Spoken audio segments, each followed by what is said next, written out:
But we have official documents, a Navy strategy saying we must prepare for war with China by 2027. We had a major article in the New York Times, which I actually once upon a time read with interest.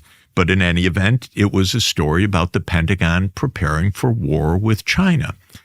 And I wrote the reporter, actually. This is another, I know these people for decades. So I wrote the reporter and I said, thank you for writing that story. I was happy to read it now because there'll be no time to read it after the war. We'll all be dead. So I'm glad that we have the story now.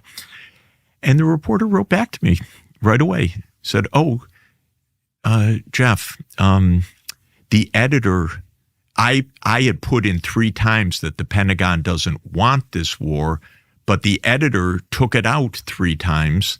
And I don't really know why. And I didn't notice that in the hurrying to finish the piece.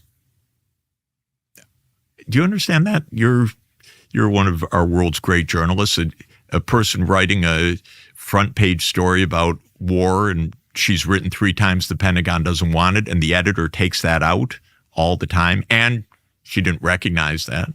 That's the New York Times. I don't know even what that means. But well, that's when you quit. I mean, you can't allow that. This is so amazing. But yes, there is a group gearing up for war with China. It's unbelievable.